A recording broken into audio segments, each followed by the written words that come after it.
Y con ustedes Marcos Mendoza. Y con ustedes Melania Ciancio. Y hoy en este podcast somos hackers.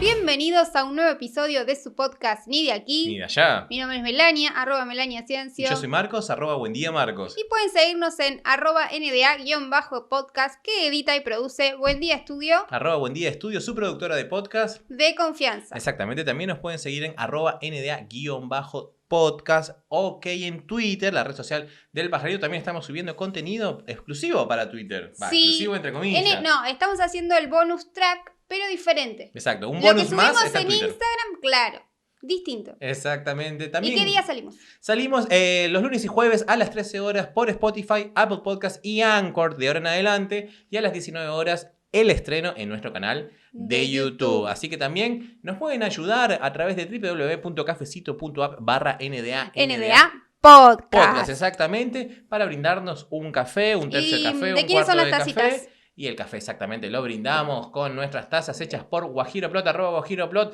una gráfica atendida. Por sus propios dueños. Exactamente, pueden hacer las tazas, las calcos, todo lo que sea a nivel de gráfica, de indumentaria, lo pueden hacer en Guajiroplot. Y si no nos quieren ayudar con el cafecito, y si no quieren ayudar a Guajiro, bueno, se tienen que suscribir a nuestro canal. Compartir, darle me gusta, mostrárselos a sus amigos. Activar las notificaciones. Exactamente, y darle darle like. mucho amor a Exactamente. las redes y a nuestro canal. Exactamente. Y darle me gusta a los videos. Exactamente, también. llegamos Y comentar. al episodio 26. Por fin, el episodio 26 de este podcast, que para los que nos ven por primera, segunda, tercera vez, es sobre un matrimonio entre un venezolano Y una argentina. y comparamos cosas, tanto como nos ocurrió a nosotros jóvenes o adultos en Venezuela y a los que le pasó acá. En Argentina. Exactamente, entonces, básicamente nuestro podcast va de eso. Va de eso. Hay veces que tenemos temas Hay veces que de no. las diferencias culturales y otras veces abarcamos otras Hay veces que nos cosas. sentamos acá sin hablar, Claro. sin saber, pero bueno, siempre sale decimos, algo de contenido. Hablamos sin saber. Y no hay excusa, salimos todos los lunes y todos los jueves, así que nos pueden ver, pase lo que pase, pandemia de por medio o no, estamos acá. Es un podcast que nació en la pandemia y así se va a mantener. Volvieron los Instagram TV. Volvieron los Instagram TV, así que mañana viernes van a tener un Instagram TV muy sorpresa, muy especial para nosotros. Van a ver algunas facetas nuestras que no conocían. Y despertaba la cuarentena. Que despertó este confinamiento, así que no se lo pueden perder mañana en nuestro Instagram, @NDA_podcast. ¿Y de qué vamos a hablar el día de hoy? ¿Qué noticias tenemos? Hoy hay acontecimientos especiales, pero sobre todo hay uno en particular. Estamos un día después de que finalizó el famoso Hot Sale. Exactamente. Es ese periodo de tiempo que empieza un lunes y termina un miércoles. 3 días consecutivos. Sí, y que generalmente muchas tiendas o marcas mantienen toda la semana como para tratar de compensar si no vendieron o no, o si les quedó stock de algo o no. Simplemente para deshacerse de todo lo que tuvieron en la Iba a ser temporada en pasada. junio, pero lo postergaron para julio. Exactamente, por las cuestiones de la pandemia, por cuestiones también del aguinaldo, me imagino. Y dijeron, bueno, la gente le cobra en julio, así que ¿por qué no mejor lo pasamos un mes más allá? Que la gente tiene el aguinaldo. Está en su casa al pedo, todo el día en la computadora, con el celular en la mano. ¿Qué puede hacer? Comprar. Bueno, lo habilitaron a las 12 horas del domingo y se registró compras de 600 compras al minuto. 600 compras por minuto, exactamente. Dependiendo del rubro, unas más, unos menos. Pero la verdad que el argentino arrasó en este José. No sé comparado con otros años, pero por lo menos fue muchísimo. Fue muchísimo, creció casi el 140% al año pasado. O sea, pensá esto, estamos en plena pandemia, cuarentena, hay que ahorrar, ¿entendés? Y la gente, no sé si habría que ahondar un poquito a nivel sociológico quiénes consumieron más durante este hot sale o no, porque también ocurre un fenómeno particular. Hay mucha población joven, o relativamente joven, entre comillas, que trabaja, es una generación productiva, pero que todavía no tiene ciertos gastos. O sea, todavía no vive solo, todavía no está casado, todavía no tiene hijos, es soltera, vive con los padres. Entonces, más allá de ayudar quizás un poco en casa, todo el sueldo lo mantienen para ellos. Sueldo que, si no estuviésemos en cuarentena, se gastarían en ropa, en salir, en transporte, en entretenimiento. Sí, exactamente. Bueno, Entonces, sí. al evitarte estos gastos ajenos a tu rutina, ajenos a tu rutina, no, más bien de tu rutina. A tu mes a mes. Exactamente. Tu capacidad de ahorro por ahí se vio aumentada porque no tenés en qué gastarlo. ¿Entendés? Por eso también subió muchísimo el consumo de cuentas en PlayStation, cuentas de tecnología, en Netflix, cuentas en un montón de después, cosas. Pensá que también lo de home office, porque la gente empezó el tema de teletrabajo y por ahí estar todo el tiempo encerrado, a vos como que sería más o menos tener tu oficina armada linda. Entonces como que hubo mucho consumo, aparecieron estos soportes para notebook. Exactamente, cosas que quizás siempre necesitaste, pero o que nunca son lo compraste. buenas, pero que nunca lo compraste, justamente porque creíste que no era para vos, o que creíste que no lo necesitabas, o que creíste que, bueno, no me hace falta porque yo trabajo en una oficina. Entonces no consideraste manejar tu espacio laboral en el hogar de manera óptima. ¿Okay? Simplemente tenías una mesa, una computadora con conexión a internet que prendías de vez en cuando para poner una serie, un canal en YouTube y listo. Quizás mucha gente no consideró que fue cosas que pasó al inicio de la cuarentena, si su conexión a internet era óptima o no, si funcionaba o no, a cuánto bajaba, a cuánto subía. No sabía, simplemente ¿por qué? Porque llegabas a tu casa cansado, prendías el celular con el wifi y hablabas, chateabas, mirabas y ya está. Y mientras el Smart TV o la PlayStation funcionaran, no te calentabas quizás en saber cómo andaba tu servicio de internet. Entonces, hoy en día que estamos todo el día en casa y que nuestro entretenimiento y que nuestro trabajo depende íntegramente de internet. A nosotros cuando se nos corta internet, nos corta la vida. Se nos corta la vida. Pero mucha gente entonces se empezó a preocupar por su espacio de trabajo personal, por su home office. Y bueno, vendieron muchísimas sillas para el home office, se vendió muchos escritorios, se vendió muchos estantes. También me llamó mucho la atención la venta de ropa para bebés y el incremento de pañales. Y porque estás en casa, qué sé yo, no sé. Bueno, eso no sé, pero bueno. No sé, quizás porque estás más en tu casa y estás más pendiente del nene. Capaz es por eso, digo yo, no le veo otra explicación científica. O sea, el bebé necesita pañales igual. ¿Entendés? Entonces como que, bueno, capaz estando en la calle se cagó y dice, bueno, lo cambio dentro de una hora cuando llego, estoy manejando, estoy en el tránsito, ¿cómo lo cambio al pibe?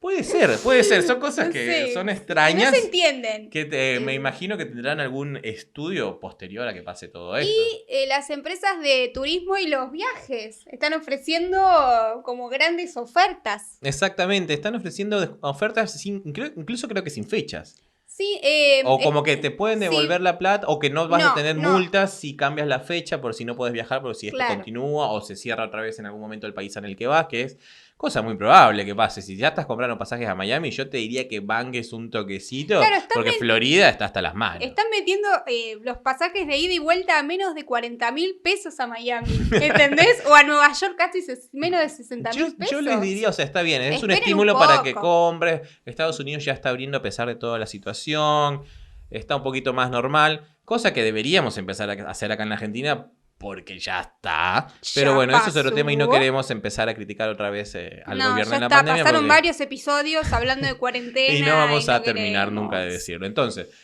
pero sí les recomendamos, banquen un poquito, esperen a ver qué pasa. O sea, no te vas a morir por no viajar. ¿Entendés? Si ya perdiste 6 meses de tu vida, espera un poquito. Y repensar tus vacaciones quizás a algún país donde no hay coronavirus. Por ejemplo, África. África es un hermoso destino. El otro día estaba viendo también. País chiquitito que no tuvo casos de coronavirus, pero el presidente le había pedido que usaran tapaboca por la, ¿cómo se dice? Como polución en la calle, bueno, algo de la contaminación, para decir que supuestamente. Sí tenían casos, pero banquen un poquito con esto, no se desesperen. Aparte del hot sale, todos sabemos que es un engañabobos, porque realmente no te están descontando prácticamente nada. Te superinflan el precio. Claro, días antes ya te van subiendo los precios, cosa de que dentro de 15 días te van a aplicar el 30% de descuento, entre comillas, y vuelven al precio anterior. ¿Y después qué hacen? Te pausan la compra. Te pasan las publicidades. No, bueno, eso me imagino porque tienen cierta cantidad de stock en ese precio y una vez que se terminó, lo tienen que pausar porque ya no pueden vender nomás. Lo que por ahí conviene y lo que por ahí quizás es un poco más centrado, por así decirlo, es comprar aquellas cosas, sobre todo en este país como Argentina, que tiene una economía tan inestable, es lo que te permiten pagar en cómodas cuotas, 9, 12, 18 cuotas sin interés, y que no podés comprar de golpe, eso por ahí sí conviene comprar. Cosas grandes, una tele, una heladera, una lavarropa, algún un mueble que o te algo. quisiste comprar hace tiempo Exactamente. y dijiste, ¿por qué no aprovechar esas cosas? Porque ponele 10 cuotas de algo que te costó 6.000 pesos, ponele. 10 cuotas de 600 pesos. Dentro de 10 meses no va a hacer nada. ¿Por qué? Porque en este país un combo de McDonald's cuesta 600 pesos. Entonces quiere decir que si el mes que viene no vas a McDonald's una vez... Te pagaste una cuota de la silla, ponele. Ya pagaste la cuota. Y dentro de 6 meses seguramente esos 600 pesos, que hoy en día son $6, dentro de 6 meses van a ser 4, 3,5. Entonces, creo que ahí es la única forma que el hot sale realmente conviene. Pero bueno, el hot sale tiene como base algo muy importante, que si no, no funcionaría, que es el internet. Y el internet quizás es el protagonista del episodio, porque también, entre otras de las noticias relativas a esto, es que los semis se van a llevar a cabo, todas las nominaciones ya fueron dadas, pero es la primera vez que se va a hacer virtual. Y apareció el lunes, empezó el Cantando por un Sueño. Que también es virtual. Entre comillas, la gente va, o sea, las artistas van y cantan ahí en Showmatch, pero hacen las tribunas virtuales en Zoom. Sí, estuve viendo porque tengo una modelo conocida que es una de las que participa en el programa, o sea, es de esas chicas que lleva y trae el agua. Estuve viendo los backstage. Hay muchísima gente trabajando. Aunque te digan, aunque te parezca, sí, están con mascarillas, están con máscara, están con todas las protecciones, me imagino, necesarias. Pero el riesgo sigue siendo muy grande. Yo no sé por qué no lo llevaron quizás a otro nivel. O sea, porque las posibilidades son infinitas. Nosotros vimos un show de unos estandoperos en una plataforma online. Que fue perfecta. Brutal y que tuvo muchísima audiencia. Tuvo mucha audiencia. Las repercusiones fueron muy buenas, y se hizo totalmente remoto. Entonces, este tipo de concursos, Cantando por un Sueño, se puede hacer remotamente. Sí, remoto porque salió desde México y todo lo que es Latinoamérica, y después hubo un horario para todo lo que es Europa. Exactamente, pero yo hablando un poquito del Cantando, o sea, yo no lo he visto, no lo pienso ver, yo tampoco. obviamente. Pero lo vi por Twitter. ¿Los jueces están ahí?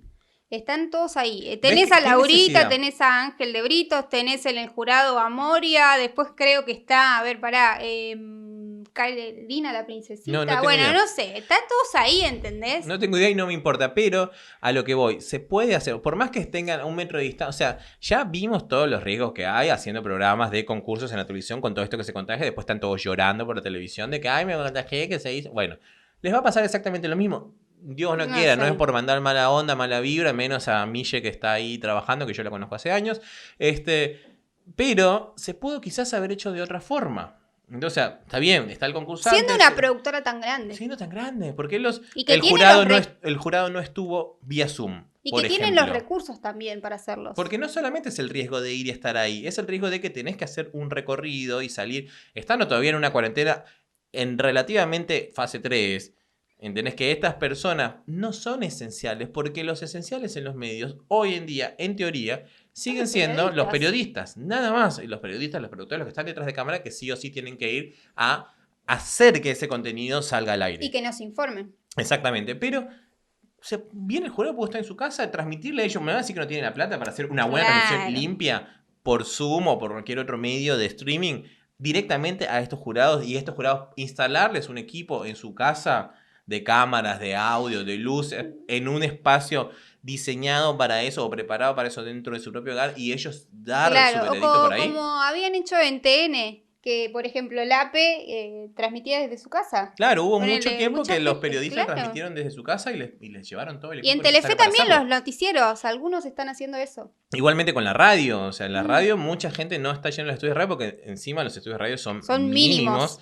Entonces es imposible el distanciamiento social. Entonces, ¿qué hicieron? Les instalaron equipos en su capa. Total, hoy en día la radio incluso la puedes hacer por internet sin ningún problema, porque al no tener video, el audio es mucho más liviano y el streaming es muchísimo más fácil, o transmitir los datos es mucho más fácil, o puedes grabar el programa tranquilamente en tu casa con una llamada telefónica con el invitado y lo mandás en 2 minutos a tu productor o a la estación o a donde sea para hacerlo. Entonces, bueno, hacemos un llamado al Bailando por un Sueño para que... y encima ya el cantando. Y viene el bailando. No sé, eso no lo sé. Para mí, no sé. Yo creo que algo del Twitter vi que estaban planificando también el bailando. Pero Marcelo tuitea ahí desde su casa. No, pero bueno, eso ya es él es cualquiera. O sea, en el primer día que se fue a Esquel manejando en la cuarentena y nadie le hizo nada, y después se regresó manejando cuando la cuarentena todavía era extremadamente obligatoria y estricta. ¿Entendés? Entonces, bueno, acá en este país los que tienen poder y medios y presencia en los medios hacen cualquier Pero bueno, cosa. no vamos a alimentar eso. No, después también hubo otras noticias con respecto al internet o que llevaban al internet como tal. Hubo muchísimo, por ejemplo salió la lista de los mejores trabajos del 2020. O sea, cambió muchísimo parece. Esto porque todos los años lo que eran trabajos de medicina eran los primeros. O sea, ser médico era como los primeros puestos. El primer puesto generalmente. Sí. Este año cambió a desarrollador web. Desarrollador de software, que es un poco más complejo. Para hacer las apps. ¿No? Para hacer aplicaciones, para hacer programas, generalmente el desarrollador, el que sabe desarrollar bien, desarrolla cualquier cosa. ¿Y qué es lo que decís vos cuando tengamos un hijito? Nuestro hijo tiene que ir a programación desde el año 2. O sea, desde que nace ya puede caminar y medianamente hablar. Tiene que aprender a programar. ¿Por qué? Porque yo prefiero, y quizás muchas personas estarán en contra o me atacarán por las redes. Vas, como si tuviese fanáticos. Claro, mucho fandom. Pero yo prefiero un hijo que desarrolle una aplicación que pueda comprarla a Facebook dentro de 15, 20 años. Y se haga multimillonario. Por $2.000 millones de dólares. A que, ay, sí, mi hijo llegó a primera chacarita y gana 200.000 al mes. No, flaco. Olvídate. Yo prefiero tener un hijo genio y nerd a tener un hijo deportista. 1000 veces lo digo. Yo prefiero pagarle las clases de computación que pagarle la cuotita del club de fútbol. Así mismo lo digo. ¿Por qué? Porque es el futuro. El futuro está en la informática y esta pandemia nos ha enseñado que también tenemos que aprender a desarrollar alguna actividad redituable desde el hogar.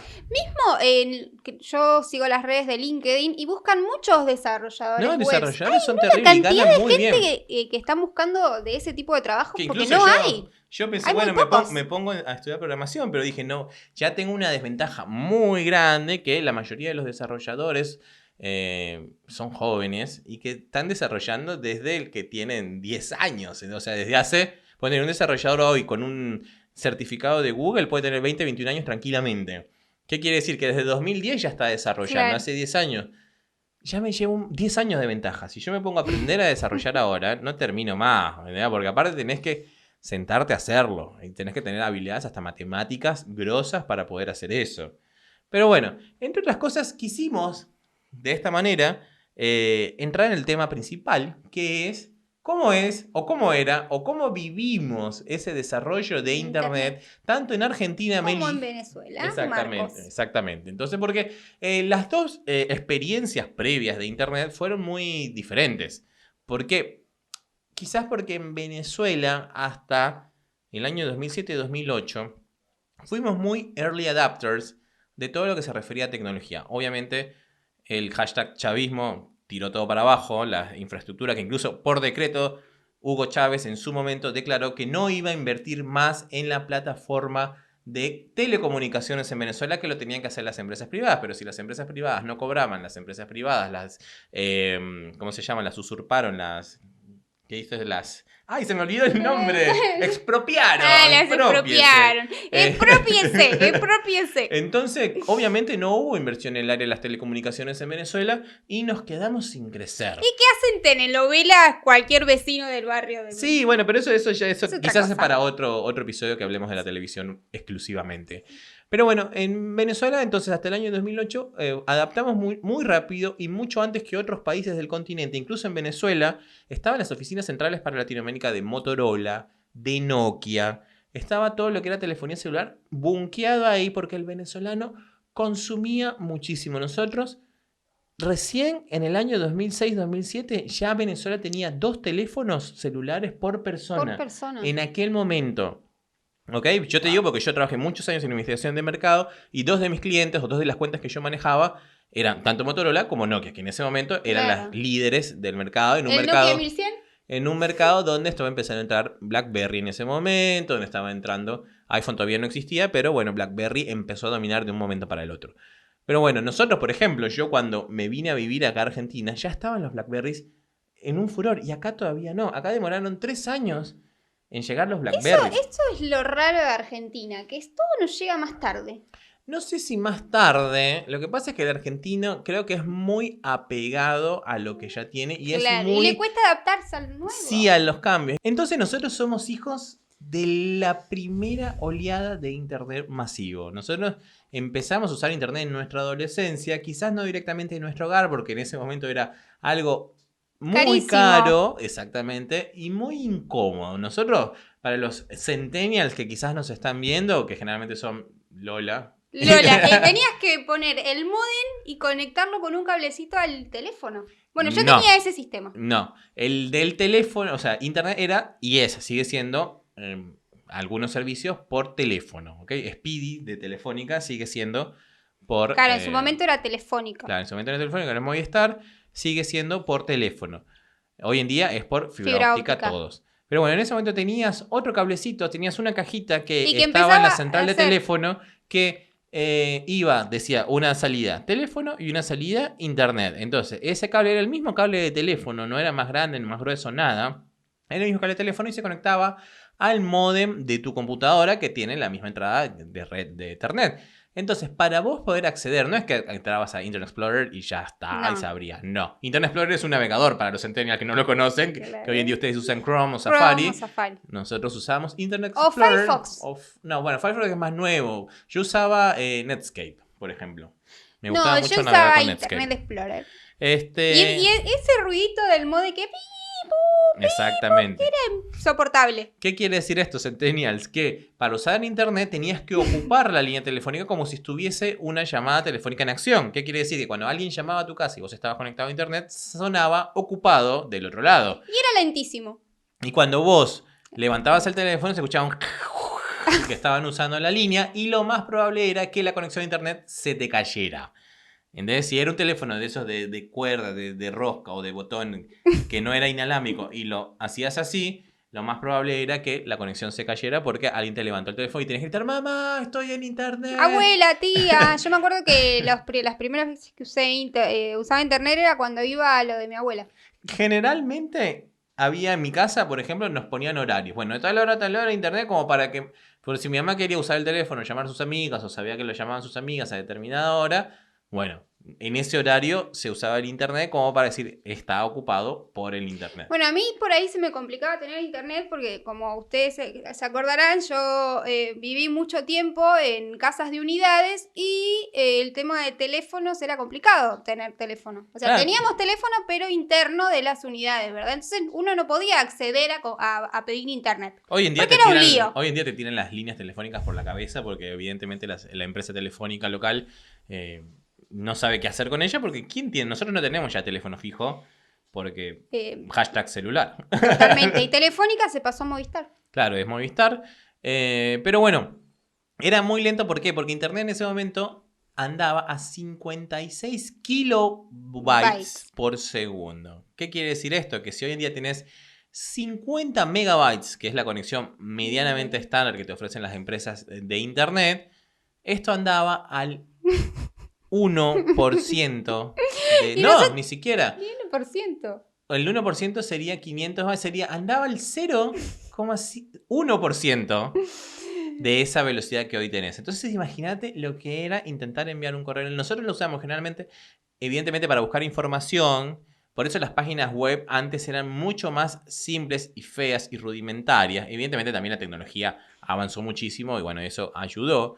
Pero tenían las páginas, yo me acuerdo que yo fui a un curso de Adobe y nos intentaban enseñar Dreamweaver, que en ese momento se usaba para diseñar páginas web. Y era una cuadrícula, como si vos agarraras un Excel y vos ponías acá un logo, un botón, otro botón. Era muy fácil en ese momento hacerlo con Dreamweaver, porque el lenguaje de computación era diferente. Era mucho más simple, rudimentario, pero simple. Y teníamos Windows 95. No, bueno, tenías cualquier Windows. Yo llegué a usar Windows 3.1, o sea, gente acá no lo conoce. Y llegué a usar Mac OS 9 Classic, ¿entendés? O sea, era como muy viejo. Pero hablando de esto del internet, bajarte algo era imposible. Era imposible. Y te cobraban por minuto de uso. ¿Qué quiere decir? Que mientras más tiempo estuviese vos en internet, más caro te iba a salir la cuenta. Entonces, en ese momento en que vos eras adolescente y te querías pasar toda la noche chateando por Messenger un fin de semana, Después tu mamá te da un chirlo. No, terrible la regañada que te daba tu madre. Porque venía muy elevado el gasto. Gigante y era por eso. Entonces era usar, bueno, tenés media hora para usar internet. Entonces, bueno, tenías que entrar, darle a conectarse a internet. Tenías que decirle a la computadora que se conectara a internet. Entonces salió una ventanita marcada, entonces hacía como un el telefonito, marcado. A mí me aparecía el marcado del teléfono en la liguita y tardaba como 5 minutos para conectarse. Bueno, eso había sido hasta el año 2000, me imagino que tuve yo teléfono por internet por dial-up, que es el nombre que tiene este tipo de servicio, que en Estados Unidos, en algunos lugares, en algunos pueblos todavía existe. Wow. Aunque la gente no lo crea, va muchísimo más rápido, obviamente, tus datos del celular que este internet, pero existe, no sé por qué. Pero bueno, recién en el año 2001, yo todavía estaba en el colegio, fue que nos pusieron a mi hermano y a mí banda ancha de internet, y encima era 512 kbps.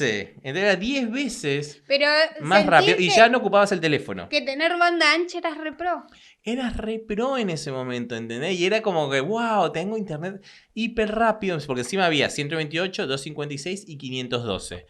Entonces era como, tenés un montón de internet, no ocupás el teléfono, está permanentemente conectado. Ahí era cuando recién tenías eso de estoy conectado permanentemente. O sea, mi computadora 24/7. Yo la apagaba y estaba apagada, estaba el internet todo el día. Y tenías una tarifa plana, que fue lo bueno que también a los padres de esa época los convenció de que pudieran hacer o contratar internet. Simplemente porque al tener una tarifa plana ya sabían cuánto iban a gastar y más de eso no íbamos a gastar por más que nos quedáramos toda la noche en internet. O mismo, ¿qué hacían los padres? Los dejaban ir a los cibers. Exacto. Después también había ese fenómeno, antes de nosotros tener banda ancha, nosotros íbamos al cibercafé, que encima en Caracas no había muchos. Nosotros ya adolescentes medianamente grandes, 15, 16 años, ya nos manejábamos solos con mi hermano, entonces nos íbamos a un ciber, me acuerdo, nos tomábamos un subte para ir al ciber en un centro comercial chiquitito que había ahí, un ciber donde tenía unos clones de las IMAX, ¿te acuerdas las IMAX verdes? Sí. Transparentes. Bueno, yo tuve una, pero había unas PC que salieron después, como Mac sacó eso, las PC también empezaron a salir de colores. Bueno, este era un cyber con un montón de computadoras de colores. Íbamos ahí a conectarnos y a chatear, porque en realidad te ibas a conectar, era a chatear, a entrar a páginas como que nosotros también, Centennials, ustedes no lo saben, no lo vieron, no saben seguro que existe. Nosotros vivimos la llamada burbuja de las .com. ¿Qué eran las burbujas de las .com? Eran un montón de empresas que se dedicaban a tener dominios web, un .com, porque viste que las páginas web terminan en .com, y esas empresas llegaron a cotizar en bolsa. Muchas. Estaban empresas como UOL, estaban empresas como Star Media, estaban empresas como Latin Media, estaban empresas como loquesea.com. En Venezuela fue famosísimo loquesea.com y todos queríamos trabajar en lo que sea. Incluso hay un capítulo de Los Simpsons dedicado a esto, en donde no sé si te acuerdas que Bart hace un dibujito de Homero enfadado. Sí. Y que se lo vende a una empresa de internet. Entonces eso se burla de los fenómenos.com porque esta empresa de internet sube el dibujito ese que hicieron sobre Homero a su web. Entonces dice, bueno, te pago con acciones de la empresa. Bueno, dame acciones. Entonces lo sacaba de un rollo de papel higiénico. ¿Por qué? Porque no valieron nada en un momento. Claro, y otras, por ejemplo, Flick, Tumblr. ¿Esas también o no? No, esas ya son más recientes. Esas ya son quizás el auge de Flickr. Porque yo usé mucho Flickr porque era una página dedicada a fotografía en un principio profesional. Era muy de nicho. Es como un álbum. Hace años que no entro. No sé cómo está eso. Pero era como un álbum para fotos en muy alta calidad. O sea, vos podías subir fotos en alta directamente desde tu cámara digital. Y lo que tuvo Flickr en su momento fue que se formó una linda comunidad. ¿Okay? Nosotros nos llamamos fliqueros. ¿Por qué? Porque te conectabas con otra gente. Era una red social. Te conectabas con otra gente te seguía y vos seguías a otra persona y likeabas fotos, le comentabas fotos. Y vos después con los flickers de tu ciudad te juntabas a hacer salidas fotográficas, safari fotográficas. Entonces yo era en Flickr, en los bajos fondos, ¿Cómo te llamabas? Me conocían como Movie Maker. Pero Movie Maker escrito como suena en castellano, casi Movie Maker.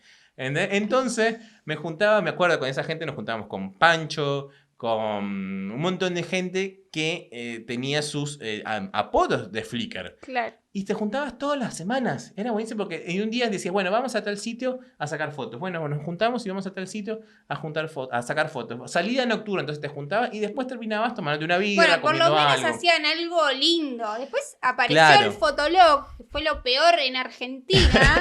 Pero esa es una gran diferencia que tiene Argentina con Venezuela. Argentina se fue hacia el Fotolog y Venezuela se fue hacia el MySpace. Que acá creo que MySpace No fue no tanto. tuvo la repercusión, no ¿MySpace tuvo era la de fuerza que Hotmail? tuvo. No. Entonces, al no tener esa repercusión que tuvo MySpace, acá, cuando yo llegué también acá a Argentina, me encuentro con esa cultura llamada floggers. Y los floggers era una tribu urbana nacidas por su gusto hacia el Fotolog y que compartían su día a día, su vida en el Fotolog. Yo no recuerdo... Y salían así. Claro, yo no Hacían recuerdo... fotos horribles. No y recuerdo tenían cómo era. hasta pasitos. Sí, pero ahora vamos para allá. Yo lo que quiero que me expliques, Meli, vos que sos la argentina de este podcast, la alegría de este podcast, la argentinidad al palo de este podcast. Argentinidad al palo. ¿Cómo era usar Fotolog? ¿Qué era el Fotolog? ¿En qué consistía primero que nada? Ay. ¿Cómo era la interfaz? ¿Era amigable? ¿No era amigable? ¿Qué tenías que hacer con el debo Fotolog? admitir que yo nunca tuve Fotolog. Va, Te lo juro que nunca tuve Fotolog. O sea, usaba MSN, todo lo que quieras. Es pero... como los que dicen que no, yo nunca chateé en La Plata. No, yo tampoco. La cuestión es que no, yo no tuve nunca mi registro de Fotolog, porque nunca me lo hice, pero bueno, tenía amigas que sí lo hacían. ¿Tu hermana tenía Fotolog? Tampoco. Mirá, qué raro. Bueno, fuimos la excepción de las que no usaron Fotolog, pero vos subías tus fotos y las compartías, qué sé yo. Pero ¿cómo era la interfaz? O sea, ¿cómo era? Yo creo que, si no me Iniciaba equivoco... sesión, me parece. Sí, es una red como social. Era muy fea la interfaz. muy fea. Bueno, también convengamos que en la creo época era podías así. chatear. Sí, pero yo lo que recuerdo es que creo que solamente te dejaba subir una foto al día. Una foto al día, sí. Entonces es cierto. era eso, por eso el log de foto, de fotografía y log log de bitácora. En inglés log es bitácora, entonces bueno, era como una bitácora fotográfica de tu día a día, donde solamente podías subir una foto, donde generalmente escribías alguna frase Una frase sacada de pedorra. algún libro de Paulo Sí, Coelho. te hacías el creativo o aventurero y ponías algo. Exacto. Y con tus amigas, como no te dejaba poner más fotos, ¿qué hacían? Sobre todo lo vi mucho en las chicas en ese momento, no es porque seguro había chicos también que hacían lo mismo, pero agarrabas y creabas un fotolog con tus amigas. ¿Entendés? Entonces subían fotos juntas. ¿Entendés? Vos tenías tu fotolog tuyo que subían sus fotos con sus flequillos. Con sus flequillos. Horrorosos. Y después tenían otra cuenta en común. Yo me acuerdo porque conocí chicas en ese momento que tenían fotos con sus amigas, tenían un fotolog con sus amigas. Entonces, ¿qué hacían? Las fotos que se sacaban ellas juntas, o 2 de ellas, o 3 de ellas, o 5 de ellas, o todas las amigas juntas, las subían a ese fotolog. Entonces, Claro. si vos querías ver las fotos del grupito tal, te ibas a ese. ¿Por qué? Porque no ibas quizás a desperdiciar tu foto del día en subir una foto con alguien más cuando lo que querías era subir tu foto con el flequillo y el arito acá en el labio. El arito en el labio, acá Negro, encima el arito ay, negro. horroroso acá, en la ceja. Exacto. Entonces de esto nace quizás la primera cultura urbana que fue un poco más allá de los rolingas, fue un poco más allá de los mods, fue un poco más allá quizás de... En aquel momento no había urbanos porque el reggaetón no era el fenómeno estaba. que es hoy acá en Argentina. En Venezuela sí, que eso hablaremos en otro episodio. Entonces nació esa cultura de encontrarse todos los que usaban Fotolog. ¿Quién era la más importante? Era Cumbio, por favor. Cumbio fue acá la jefa, No sabía la si era líder. nene.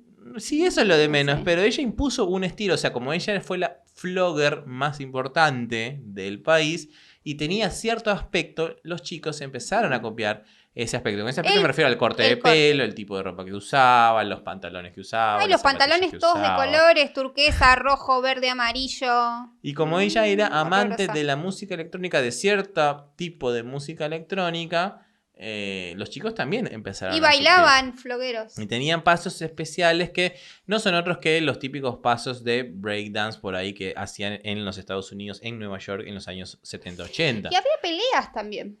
Eso no sé. Sí, no tengo idea. sí, Yo había fui ajeno. peleitas en los shoppings, entre flogueros. Sí, porque se encontraban mucho, sobre todo en el shopping de Abasto en la ciudad de Buenos Aires. Acá en Argentina no sí, sé. Abasto. Acá en Argentina no sé dónde se juntaban. En Argentina digo, en La Plata, dónde se juntaban. Pero fue fuerte. Y eso fue por este internet. Venezuela quizás no vivió eso. Vivimos sí mucho lo del Flickr, pero el Flickr éramos muy de nicho. O sea, tenías que ser fotógrafo o gustar de la fotografía. Mínimamente tenías que tener una cámara. Claro, yo usaba más Tumblr. Subía, en ese momento yo no tenía cosas de fotografía, pero por ahí subía frases, fotos que me gustaban, que encontraba de internet. Claro, pero el Tumblr quizás ya es más reciente, que Tumblr es un derivado de los blogs, porque después del fenómeno de Fotolog y en Venezuela de MySpace en Venezuela se usó mucho para los músicos, por ejemplo. Todo músico o toda bandita indie nacía de MySpace. Incluso hay bandas muy famosas en el mundo que nacieron de MySpace. Y una de ellas es Arctic Monkeys. Mira. Arctic Monkeys es una banda que subía sus temas a su MySpace, porque era como tu perfil de Facebook, bueno, un poquito más rudimentario, y subía sus cosas a MySpace, y ahí los descubrieron, y de ahí firmaron un contrato. Entonces Arctic Monkeys nace de MySpace. Después, con los años, creo que MySpace lo compró en el 2009 Justin Timberlake. Justin Timberlake llegó a ser dueño de MySpace porque quiso como relanzarlo, aprovechando ese fenómeno de Facebook, de las redes sociales, del impacto de las redes sociales. MySpace era esta red social que incluso te dejaba vos mismo poner arriba en el encabezado quiénes eran tus mejores amigos, tu top. Por eso había una canción muy famosa de una banda mexicana llamada Allison que decía, y ya no estoy en tu top. Eso se refería que entraba a su MySpace y no estaba en tu top de amigos. Claro, como ahora en Instagram que te ponen mejores amigos. Bueno, eso es como un filtro que vos mismo haces que nadie sabe quién está en esa lista, claro, ¿no? A menos que te diga.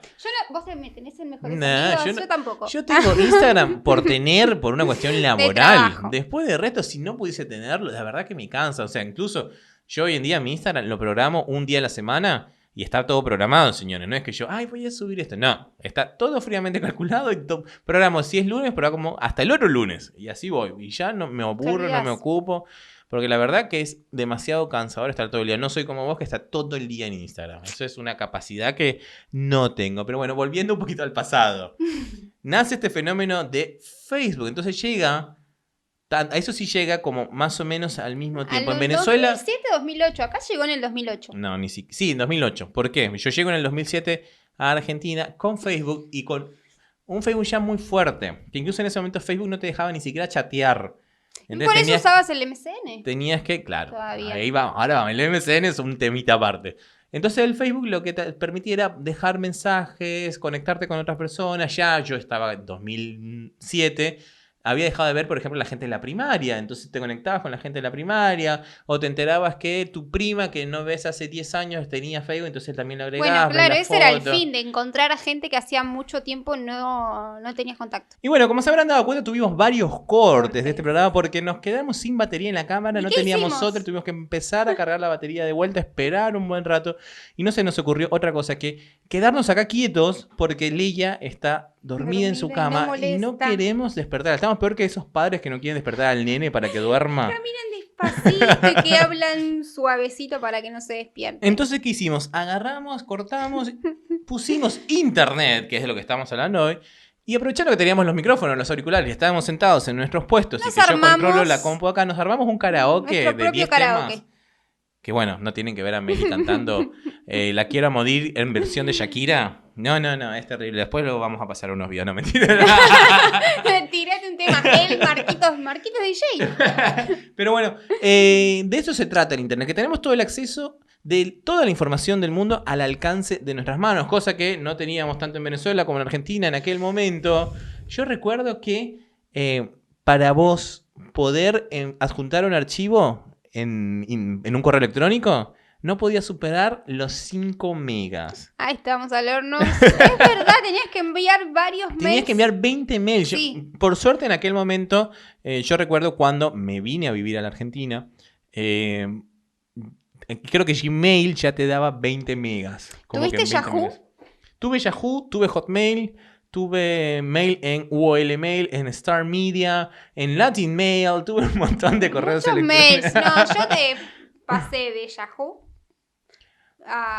viré a Hotmail y después cuando medianamente uno se tiene que hacer profesional o empieza la facultad, quiere hacerse un poquito más serio, pasa a Gmail. A Gmail, pero incluso Gmail fue Google en general, el que le quitó la hegemonía tanto a Yahoo en los buscadores y a Hotmail en el mail. Porque bueno, englobaron todo dentro de una sola empresa, perdón. Y nos ofrecieron un montón de herramientas a la vez que nos permitieron evolucionar a nivel tecnológico. Yo creo que nos hicieron fácil la vida en muchos sentidos. En algunas cosas lo hicieron bien, en otras cosas se equivocaron. Pero bueno, creo que Google también ha sido responsable muchísimo del crecimiento de Internet. Antes de Google, ¿te acordás dónde buscabas? ¿Qué buscador Yahoo usabas? Respuestas. No, mentira.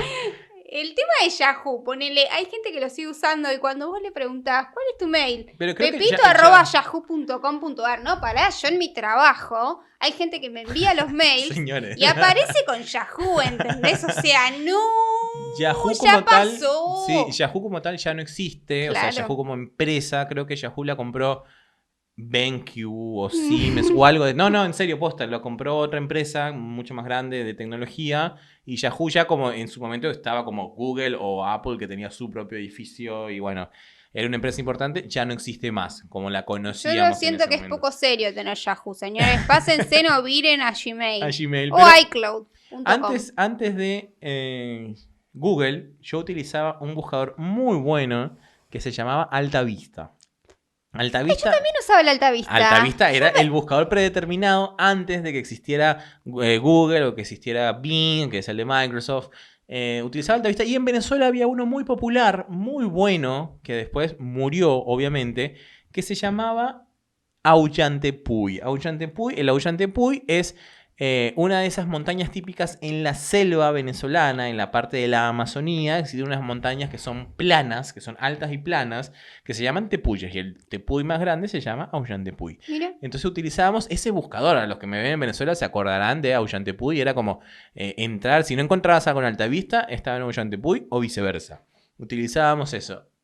Y para comunicarnos con otros seres humanos, más allá del mail, Hotmail popularizó el servicio de Messenger. Ay, el MSN para los... Fue nuestra herramienta clave durante nuestra adolescencia para todo.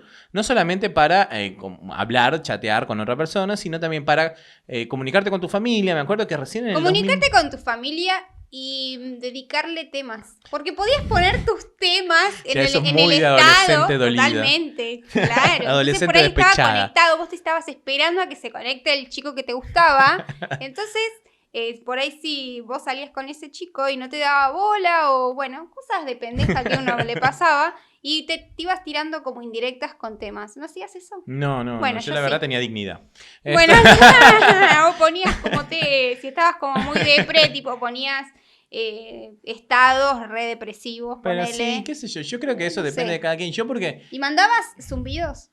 Sí, porque ¿sabes qué pasa? Yo todavía mantengo esa filosofía de que no le hagas a la gente lo que no te gusta que te hagan. Entonces odiaba que me mandaran sus zumbidos. Entonces no los mandaba, cosa de que no tuviese la otra persona el atrevimiento moral de decir, bueno, él me manda, yo le mando. Entonces, claro, pero el zumbido era, dame bola y tengo ganas de hablar, y le mandabas el zumbido. A cualquiera. Era increíble la plataforma del MSN. Incluso creo que fue en el 2003 o 2004 que empezaron a incluir la webcam. ¿Viste la webcam? Que sí. Encima las webcam, te estoy hablando hasta hace nada, eran malísimas todas, la calidad. Era para eso, para mirar a otra persona mientras te hablaban. Simple. Entonces, como tenías que no solamente comunicarte con esa persona, tenías que mantener una conversación de audio, necesitabas mantener la imagen por lo menos fluida. Entonces, bueno, los fabricantes de cámaras web no le pusieron mucho empeño en la resolución por una cuestión de que hasta cierto momento de la historia el internet no era lo suficientemente rápido como para transmitir una señal a menos que vayas óptima a a un internet. Ciber. No, tampoco. Los ciber tenían esas cámaras redondas feas que te transmitían en VGA y era horrible cómo se veía. Nunca te veías bien en una conversación web. Y vos decías, ¿me pasas tu MSN? Claro, decías, ¿cuál es tu MSN? Me pasas tu MSN. Y tenías un mail, Raulito-LP05, ponele. O típica que agarrabas y estabas aburrido y decías a un amigo, che, pasame un MSN, estoy aburrido. ¿No te pasaba alguna chica? Nunca, las chicas no hacían. Sí, las chicas tenían que haber hecho eso. Chicas, comenten abajo en los comentarios si no hacían eso. Si le decían, che, estoy aburrida, pasame, entonces... Y muchos usaban La Plata Vive.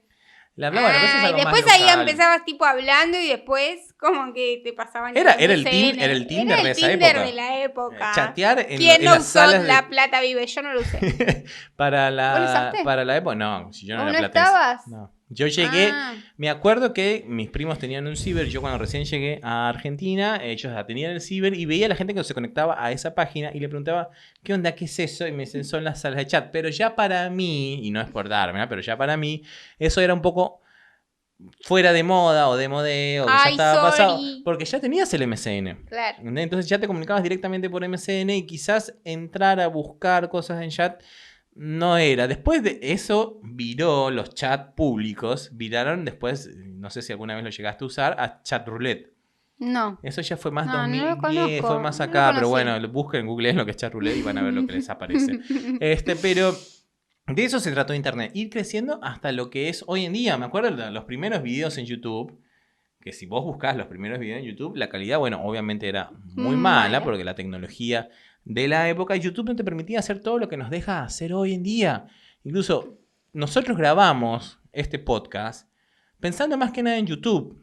Buscamos un intermedio entre calidad y velocidad de code que te permita subir YouTube, que sea cómodo. Entonces, hoy en día muchas de las decisiones de contenido se hacen pensando en la plataforma. La plataforma donde lo querés subir. A donde lo querés subir. Nosotros, los que nos escuchan desde el primer momento, saben que los primeros 2 episodios los hicimos por audio, únicamente en audio en Spotify, porque a Meli le daba mucha vergüenza salir en cámara. Es verdad. Bueno, me costó bastante igual. Todavía me cuesta. cuesta. A vos también nos sí, cuesta no, bastante. bueno, vos estás mejor, pero yo ponele... Entonces, como para no añadir una distracción más y que Meli se concentrara quizás en lo que decía en el contenido, decidimos hacer los 2 primeros episodios en audio, que salieron únicamente por Spotify. Pero bueno, Meli al tercero dijo, no, está bien, vamos a hacerlo. Y estuve callada YouTube. todo el episodio. Pero bueno, poco a poco fuimos evolucionando y fuimos creciendo igualmente como el Internet. Hoy en día, lamentablemente, en Latinoamérica no hay velocidades de Internet como quizás en otras partes del mundo. Yo sé que en Japón ya hablan de gigas de fibra óptica. Y después del 5G. Bueno, eso es otra cosa que va a venir prontamente. Pero Argentina tiene un promedio de 25 a 50 megas de conexión, que si lo comparás con las conexiones que hoy en día hay en Hong Kong, que son de 10 gigabytes, te quedas corto. Y también no está en corporativo ya 100 megas y un poco más. Sí, pero 100 megas no es nada. 1 giga ya no es nada hoy en día. Pero bueno, por lo menos en Argentina funciona. Están viendo esto seguramente de manera fluida. Ven su Netflix de manera fluida, en Full HD. En cambio... En Venezuela. En Venezuela, para ustedes argentinos que se quejan de la velocidad de conexión y la calidad de su internet, en Venezuela la velocidad promedio de conexión... ¿De cuánto es? De 4 megabytes por segundo. Es decir, que para ver este episodio... ¿Cuántas horas tarda? Pueden estar hasta 4, 5, 6 veces más de lo que ustedes están tardando acá en Argentina. La verdad que se hace muy cuesta arriba disfrutar de contenido en internet en Venezuela por esta calidad de conexión. Desde el año 2002, 2003... no se hizo inversión en telecomunicaciones en Venezuela a nivel de internet. ¿Qué quiere decir? Que la gente sigue usando los mismos modems de mierda de hace 10 años. Eso lo vemos mucho con los podcasters que vemos Exactamente. En Venezuela. Y vos te das cuenta, hoy en día, en la época de cuarentena, muchos de los podcasts o del contenido ha tenido que hacerse a través del streaming, a través de Zoom, a través de conversaciones por videollamada. Y siempre los invitados venezolanos son los que más sufren, o los que peor calidad, o los que peor se ven, o los que peor se escuchan, justamente porque su internet no es óptimo para realizar este tipo de situaciones. Entonces sufren un montón, el contenido no llega a ser de calidad. Incluso veo un youtuber muy conocido, que tiene muchos seguidores, para la redundancia, en YouTube en Venezuela, y él cuenta que tiene que subir los episodios una vez por semana utilizando los datos de su celular, porque la compañía de teléfono en Venezuela no le ofrece soluciones prontas.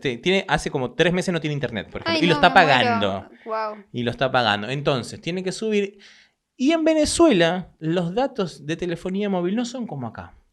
Allá son limitados. O sea, si vos estás pagando 1 giga al mes, y es 1 giga al mes. Te quedaste sin 1 giga. No importa que cargues, recargues, no podés. ¿Por qué?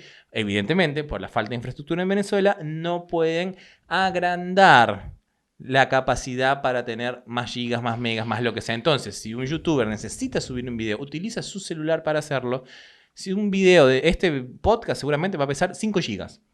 Es lo más probable. Entonces, ¿qué pasa? Tenés 5 gigas, subiste un episodio de YouTube de 1 hora, te quedaste sin gigas Claro. para el resto del mes. Yo soy una persona que se queda sin datos. No sé cómo hace. No sé cómo hago porque tengo un plan que es bastante amplio y estoy pidiéndole a Claro que me dé crédito, que me dé crédito permanente, él lo entiende. No, yo no entiendo cómo, porque a mí nunca, es muy rara las veces que yo me quedo. Si me llego a quedar sin datos, es porque ese mes, por suerte, trabajé mucho, estuve mucho tiempo en la calle, y yo cuando estoy en la calle soy de consumir mucho Spotify, mucho. Escucho muchísima música y escucho muchísimos podcasts. Entonces aprovecho para escuchar los podcasts en el tren, en el micro, cuando estoy yendo a Buenos Aires, porque es un viaje medianamente corto, largo, no sé cómo decirlo, por lo menos 1 hora. Entonces, bueno, en 1 hora te puedes escuchar un podcast, o la otra hora de regreso escuchaste como otro. hacemos nosotros los audios del mediodía, la idea es que la persona que lo escucha esté lavando la ropa, planchando, esté cocinándole a su maridito o a su maridita, le esté dando de comer al bebé, esté plantando en su jardín. Que se sienta acompañado. Claro, ¿no? me parece la idea. Ustedes que por ahí no quieren vernos en YouTube, claro, o que por ahí lo ponen en YouTube y nada, por ahí lo tienen que cortar por A o por B. Bueno, pueden llevárselo en Spotify y no gastarse sus datos en YouTube y escucharlo en Spotify. No buscan ni de aquí ni de allá. Tipo así. Sí, lo pueden descargar para más tarde. Si están en Wi-Fi, lo pueden descargar para más tarde y escucharlo tanto en Spotify como en Apple Podcast. O mismo, como vos decías, cuando salís del trabajo, escucharlo en el tren, en el colectivo, cuando estás caminando, yendo al centro o algo así. Pero algo así, ¿no? Sí. Pero entonces la diferencia principal hoy en día con el internet mensual, ya vimos que en el pasado era, no sé, Fotolog versus MySpace, era, no sé, cualquier otro tipo de contenido que se hiciera en ese momento. Hoy en día es la velocidad de conexión, la infraestructura de la conexión, y que hay muchos distribuidores de series de Netflix a domicilio en Venezuela. Creo que eso ya lo dijimos en algún momento. La persona que por ahí tiene capacidad para descargar las series por A o por B o grabarlas desde Netflix, las copia en pendrives y vos agarrás, lo llamás, se las compras. Hasta aparecen en el Mercado Libre. Sí, un pendrive con la Casa de Papel. Ya no son como antes los DVDs que vos, como dijimos en el episodio pasado, que yo iba a comprar los DVDs de películas o de música a un sitio en específico. Ahora simplemente los pedís por Mercado Libre, te los llevan por delivery en un pendrive y ves la Casa de Papel en HD o en la resolución que te lo hayan bajado. Pero tan mal está la conexión a internet en Venezuela en que no podés ni siquiera ver una serie de manera fluida. Ay, no te puedo creer. No podés escuchar una canción de manera fluida, no podés mandar o sea, la misma gente... Mandar señal de humo tampoco. Hay mucho productor de contenido que dice que para subir un episodio de 1 hora tienen que dejarlo toda una noche subiéndolo. Entonces, la verdad que es cuesta arriba crear contenido en Venezuela. Y es una de las pocas soluciones que podrían tener los creadores de contenido para seguir subsistiendo. Más allá de la monetización en YouTube, está todo lo que es subir contenido a redes sociales, como ya estamos acostumbrados, y bueno, obtener canje, obtener cambio monetario. Claro. Pero bueno, hacemos un llamado, como hacemos llamados todos los programas, tenemos que hacer un llamado a la población para que proteste por un internet mejor, ya que internet es un derecho humano desde hace unos años. Así como la vida, el agua, la educación. El internet. Internet es un derecho humano decretado por la ONU. Para poder vivir. ¿En serio? Decretado por la ONU, exactamente. Entonces, si ustedes acá en internet disfrutaron de este episodio, pueden seguirnos en @nda_podcast en Instagram, podcast que produce Buen Día Estudio, @Buen Día Estudio, su productora de podcast de confianza. También nos pueden seguir en Twitter en @nda_podcast, que estamos subiendo también contenido, no digo exclusivo, pero hay más cositas para Twitter ahí, para que se vayan, nos den un follow y nos puedan seguir y ver algo más de contenido. Vamos a volver con Instagram TV mañana viernes en nuestro timeline de Instagram TV. ¿Qué más? Nos pueden ayudar a través de www.cafecito.app/NDA podcast con una módica suma de 50 pesitos que no enriquece ni empobrece a nadie. No sabemos cuánto está el café hoy en día lamentablemente en la calle. Y ese café lo brindamos con las tazas que nos hizo Guajiroplot, @Guajiroplot, una gráfica atendida por sus propios dueños. Exactamente. ¿Y qué día salimos? Todos los lunes y jueves a las 19 horas por nuestro canal de YouTube y los audios a las 13 horas por Apple Podcast, Spotify y la otra... Anchor. Me tengo que aprender esa. Migramos a esa. Migramos a Anchor. Así que también pueden suscribirse, darle like, compartir, activar las notificaciones. Y darle amor. Darle mucho amor a nuestras redes, a nuestro podcast. Señores, yo soy Marcos, @buendiamarcos. Y yo soy Melania, @Melania Ciancio. Este fue otro podcast de Ni de aquí, ni de allá. Nos vemos la semana que viene.